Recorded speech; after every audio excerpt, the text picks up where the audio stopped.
Sziasztok! Megnézzük, hogy mi újság a szeretett személlyel, mi van vele, hogy van ő, mit lehet róla tudni. Vele is kezdünk.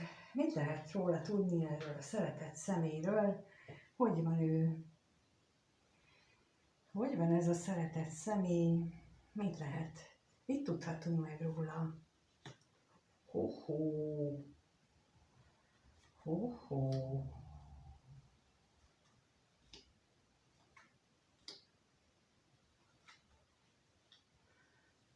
Hát betegesen szerelmes, teljesen bele van betegedve a szerelembe, teljesen oda van, ugyanakkor ez őt elborzasztja. Itt kifejezetten ezt az erős energiát érzem, mert hogy ő el sem tudja képzelni, hogy lehet valaki ennyire szerelmes, hogy ő hogy lehet konkrétan ennyire szerelmes. És ez az elborzadás akár annak is szólhat, hogyha te idősebb vagy, mint ő, akkor azért borzad el, hogy lehet, hogy én egy idősebb nőbe vagyok szerelmes, hogy én egy ilyen nőbe vagyok szerelmes, hiszen lehetőségem lenne másra, lehetőségem lenne ezer másra, és én mégis őt akarom. És ezt a fajta elborzadást gondolom én itt, ami őt megődíti, kétségbe ejti, teljesen maga alá gyűri, hogy így mondjam. Ugyanakkor pedig az is lehetséges, hogy nem arról van szó, hogy te idősebb vagy, hanem arról van szó, hogy a te családi körülményeid, a te szokásaid, a te hozott mintád az, ami számára teljességgel idegen, és ez az, amit mondjuk cserél le arra, hogy lehet egy ilyen nőt szeretni, aki onnan való, aki annyival okosabb, aki annyival magasabban áll, és én meg ebbe a nőbe bele vagyok, vagy férfiba, bele vagyok zúgva, és hogyan lehetséges ez? Tehát, hogy őt ez a fajta kétségbeesés energiája lengi körül most. Megnézzük, hogy mit jelent itt még a betegség. Mit jelent még itt a betegség?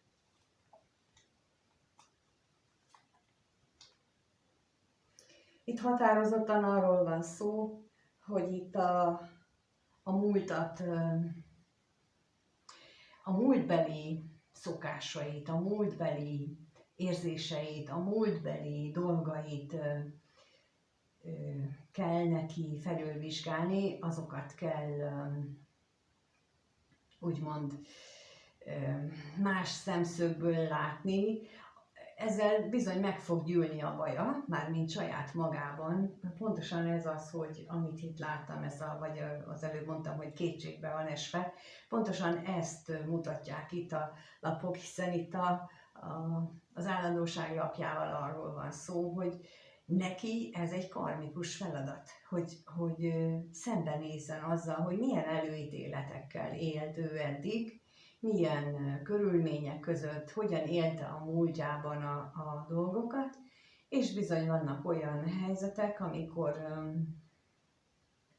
amikor ezek az előítéletek például ellehetetlenítik azt, hogy két ember kapcsolódjon. Mondok egy példát, az a szokványos, hogy amikor kapuzárási pánik bekövetkezik egy férfinál, a nőnél is, de egyébként a férfira szokták gyakrabban mondani, tehát amikor bekövetkezik egy férfinál, akkor neki egy fiatalabb nőt fogja elcsavarni a fejét, és például itt jelen esetben meg egy idősebb, és akkor ez egy olyan sztereotípia, hogy hát egy idősebb, az meg hogy? Hát én már 50 vagyok, és akkor még egy 60 évessel én, és ilyen típusú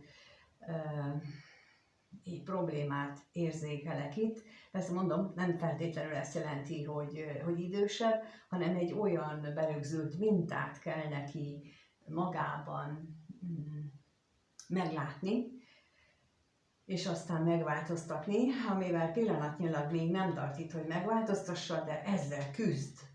Ez az, ami őt kétségbe ejti. Hát igen, ez foglalkoztatja jelenleg.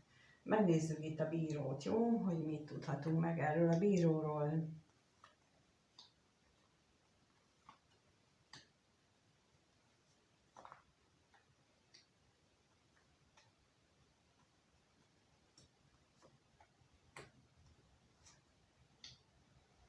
Ugyanakkor viszont ez a kétségek mögött, kétségbeesés mögött ott van az a fajta vágy, az a fajta remény, hogy itt lehet erről beszélni valakivel, akár veled, akár mással, és lehet valamiféle megoldást találni, és ez egy nagyon erős vágy benne, mert ezzel rengeteget gondolkodik, és valahol ott van a sorsnak abban való reménykedés, hogy a sors majd közbeavatkozik, és hoz valamiféle megoldást.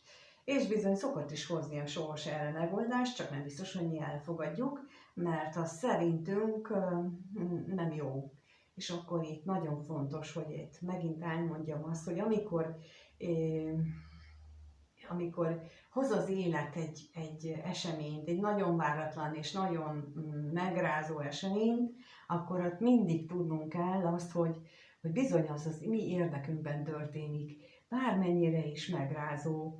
Például, hogyha hirtelen felmondanak, akkor főleg ha váratlanul történik, akkor nagyon gyakori eset az, hogy azt mondjuk, hogy Úristen, miért bánt engem a Jóisten? Hát nem bánt. Hát ő egy új lehetőséget adott nekünk, bármennyire nehéz is ezt akkor így élni, csak akkor lehet túl jutni ezen a helyzeten így, hogyha tudjuk, hogy a Teremtő mindig jót akar, és ez mindig, ebben mindig biztosok vagyunk. Nem véletlenül használja így a magyar nyelv, hogy a jó Isten, nem a rossz Istenről, nem a büntetőről beszélünk. A magyar nyelvben nem szándékosan, hanem úgy azért alakult így ki ez egybe ez a szókapcsolatos, hogy jó Isten, hogy ő az, aki mindig a javunkat akarja. Nem baj, hogy mi nem így látjuk, az, ami kis gyönge emberi eszünknek a terméke, az, ami látószögünkből látva a világot, de ő sokkal magasabbról látja, és sokkal jobb lehetőségeket hoz. És itt, amikor ő például azt érzi, hogy majd a sors hoz neki, vagy megoldja ezt a helyzetet, valószínűleg igen, mert itt van kétszeresen is az, hogy itt égi a közbeavatkozás is történik, valamiféle karmikus feladatok vannak itt ebben a kapcsolatban, vagy hát az ő életében. Az azt jelenti, hogy amikor történik valami, akkor azt fogadjuk el, mert annak meg lesz a gyümölcse. Nem baj, hogy nem tudjuk mikor, nem baj, hogy nem tudjuk micsoda. A lényeg az, hogy tudjuk, hogy ennek így kell történnie, és hogyha erre úgymond rászokunk, hogy ami történik rossz dolog, vagy jó, akkor mindig azt mondjuk, hogy hát ez azért történt, mert ennek így kellett történnie, vagy így volt megírva, akkor ezzel nem tévedünk, és ezzel nem megyünk szembe a Teremtő akaratával. Hát jó lenne, hogyha ő is így élné meg, láthatóan ő azért valamicskét bízik benne. Na megnézzük akkor ez a hosszú bevezető után, hogy veletek kapcsolatosan mit gondol ez a szeretett, kedves, mit gondol a nézővel kapcsolatban ez a szeretett személy, hogyan gondol rá, mit tudhatunk meg, hogyan gondol ez a szeretett személy a nézőre.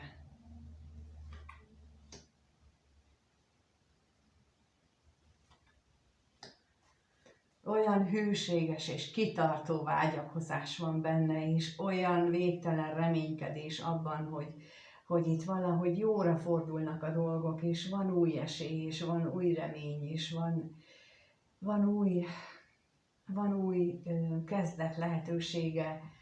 Ez tiszta, láthatóan tele van pozitivitással, olyan, mintha te lennél neki egyfajta pozitív kapaszkodó, minthogyha te lennél a tisztaság maga az ő életében, és ez az, amit jelent ezt a gondolatában. Megnézzük az üzenetet.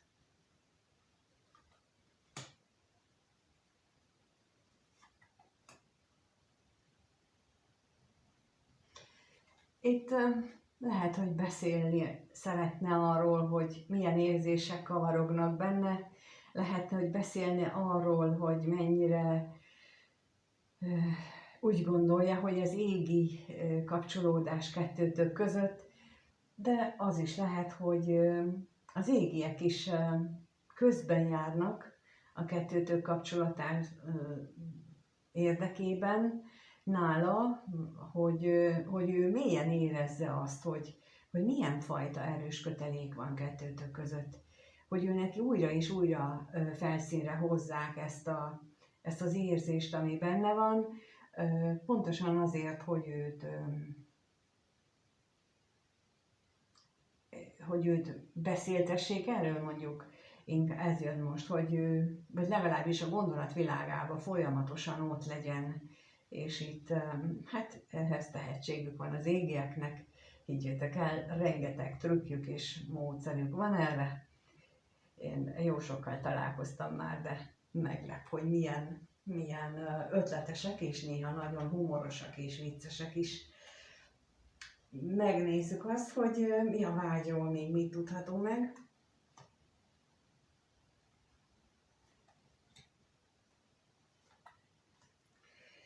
És mint mondtam, a gondolataiban rengeteg vágy van arra nézve is, hogy megújul a kettőtök kapcsolata. Ugyanakkor ott van a félelem is benne, hogy esetleg te nem tudsz, vagy nem akarsz vele szóba állni, vagy esetleg olyan ígéretet vársz tőle, amit ő jelenleg nem biztos, hogy meg tud adni. És itt ez nagyon fontos, hogyha ez így meg is jelenik, mert akkor ez azt jelentheti sok esetben, hogy ő neki pontosan ezt az ígéretet kellene megtennie azért, hogy az ő saját karmikus feladatát teljesítse, és te vagy erre kijelölve mondjuk égi szempontból, hogy akkor te tudod tőle ezt az ígéretet bevasalni, ehhez viszont neked nagyon erősnek kell lenni, neked nagyon kell uralni ezt a kapcsolatot, a saját érzéseidet is, meg azt, hogy ne engedj ennek a testi vágynak, hanem ha van valami, ami fontos, például az, hogy ő ilyen ígéretet tesz, és azt tartsa be, akkor azt neked be kell rajta vasalni, mert különben, ha nem vasolod be, akkor mindketten nagyon sérültek, mindketten nagyon szenvedtek, és itt azt gondolom, hogy ez nagyon nem jó a kapcsolatotokra nézve, és ezért mondom, hogy itt akkor rád hárul a nagyobb feladat, te lettél kijelölve rá, vagy te vállaltad el, mindegy, hogy hogyan nézem ezt a dolgot, hogy az ő felelősségvállalásába való beleállását, azt segítsd. És itt ezt jelentheti, hogy ő fél ettől, és neked meg ez a dolgod.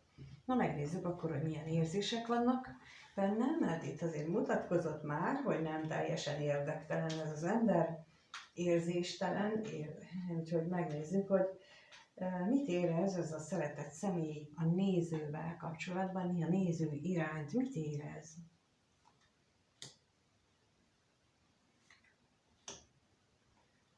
Mit érez?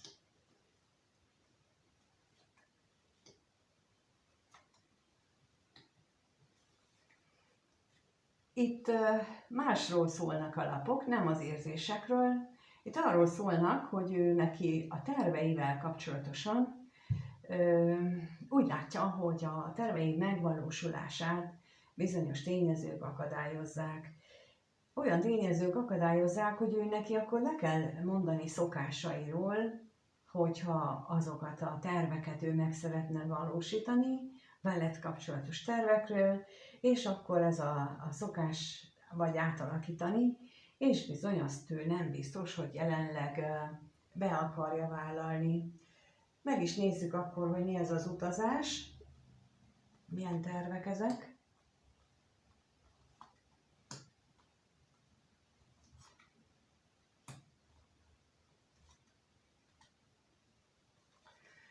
Hát arról, hogy milyen tervek, arról nem kaptunk részletesebb felvilágosítást, arról viszont igen, hogy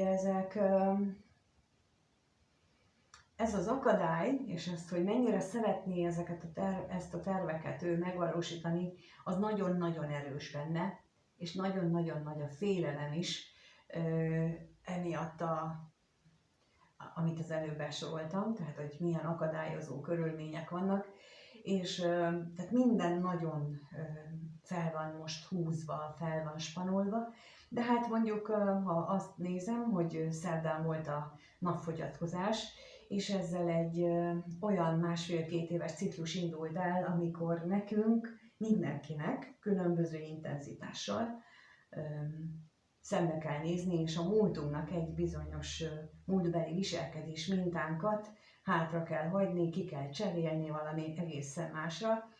Ez attól függ, hogy például a születési horoszkópban kinek van az oroszlán 20 fokán, vagy a fix jegyek 20 fokain valamilyen bolygó vagy tengely, ami nagyon erős, vagy nagyon domináns abban a képletben, és bizony, hogyha valami ilyen van, akkor azt tudom mondani, hogy most így ennek kapcsán én végignéztem a saját életemben, az ehhez kapcsolódó például ugyanennek a sorozatnak az előző 2008-ban bekövetkezett napfogyatkozás és az utáni 1,5-2 évnek az eseményeit, hát az életem legnehezebb időszakát mutatták, de most már kezdem sejteni, hogy mi az, amit ott nem úgy csináltam, nem úgy változtattam, ahogyan az jó lett volna. Ez most egy kicsit más lesz, mert nem ugyanott van, egy kicsit odébb van, de mindenképpen megint a múltbeli megszokásaink, a múltbeli ragaszkodásainknak a megváltoztatása a feladat, és kikényszerítik. Tehát, hogy így akinek ez nagyon prominens a képletében, nagyon domináns ott ez ahogy elmondtam, az a 20 fok környéke, azoknak ez egy olyan időszak lesz, amit érdemes más szemszögből megnézni. Például, amit ősszel indítok, ilyen önmegértési asztrológia, ez pontosan erre fókuszál, nem arra, hogy mindent is megtanuljunk asztrológiából, az én véleményem szerint ahhoz különleges képességek szükségesek, hogy átlássunk dolgokat.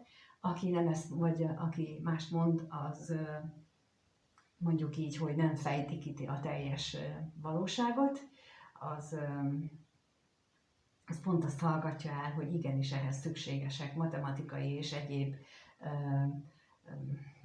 analógiás gondolkodási képességek, ami pedig nincs mindenkinek meg, mert akkor gyakorlatilag általános iskolába is lehetne tanítani, de pontosan ezért csináltam én ezt a kurzust, hogy ne kelljen olyan dolgokat megtanulni, hanem csak mindenki a sajátját értse meg, és értse meg, hogy például, ha ilyen van benne, mint neki is, hogy bizony itt van egy kényszerítő időszak, bizony itt neki ezzel foglalkozni kell, akkor hiába akarok elmenekülni előle, hát az a rossz szívem van, hogy nem tudunk.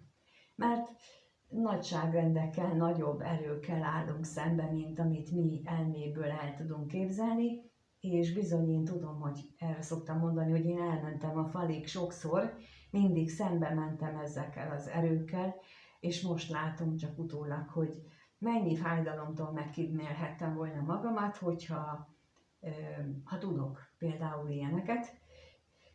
Úgyhogy ő neki ez nagyon jó lenne. Erről a önmegértési asztrológiáról meg majd még a végén beszélek, csak ez most itt nagyon pont ezt láttam, vagy érzékeltem benne. Még itt a veszteségre kérnék szépen.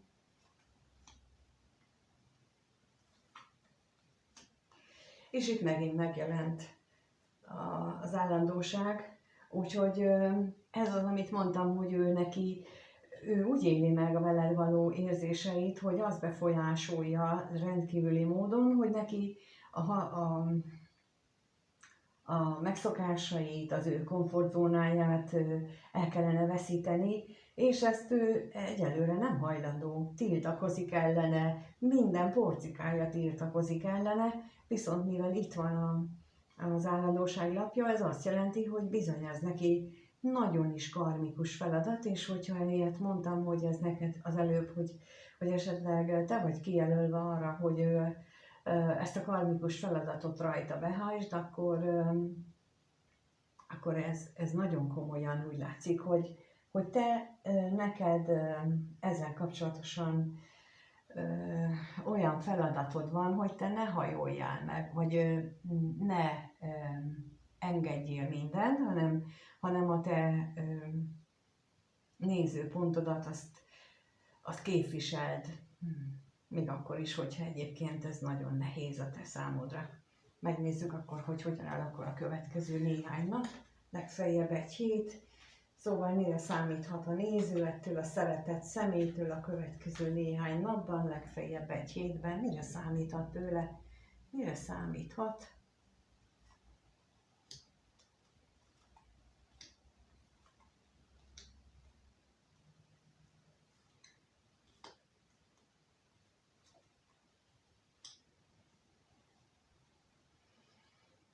Hát, itt benne van néhánynak az az esély, néhányatoknál az az esély, hogy időlegesen így a kapcsolat megszakad kettőtök között. Ennek lehet oka egy kívülálló harmadik személy, de az is látszik, hogy ha ez így történne, akkor az ő számára egy még nehezebb szituációt hozna, mint amiben jelenleg van.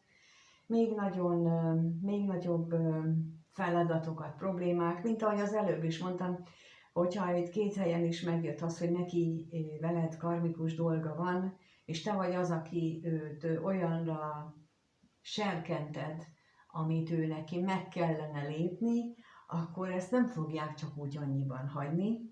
És ez nem azt jelenti, hogy te most örüljél már, hogy a vége is lesz időlegesen, akkor vissza fog jönni. Igen, de közben neked muszáj változni. Mert ha te nem változol, és nem tudod, hogy például megpróbáltad, vagy nem próbálod meg azt az önérvényesítést, vagy annak a dolognak az érvényesítést, amit az előbb szó volt, és visszajön, és következőben sem fogod, akkor még rosszabb lesz neked is. Tehát nem csak őt érinti ez rosszul, nem csak nála lesznek ezek a negatív lecsapódások, hanem nálad is. Ezért fontos, hogy tudd, hogy mi történik, és mi miért történik, és hogy hogyan lehet kivédeni ezeket.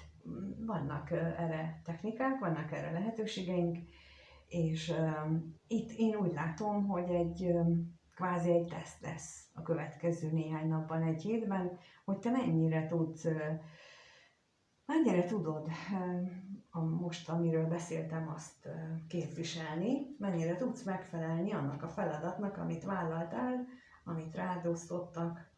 Még itt a bírót nézzük meg.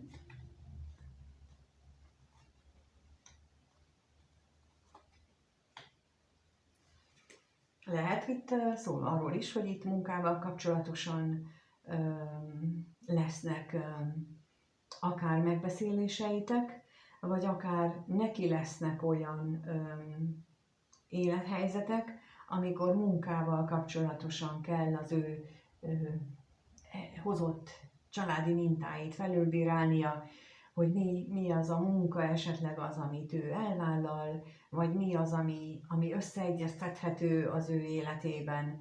Úgyhogy ilyen szituációk is lehetnek. Még a féltékenységet megnézzük.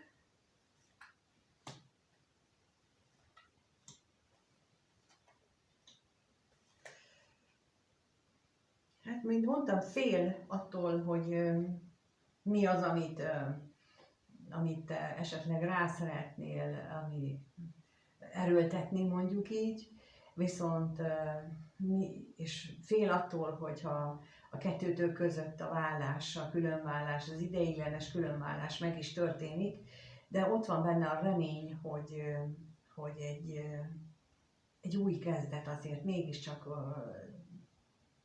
kirajzolódik, vagy lehetősége lesz.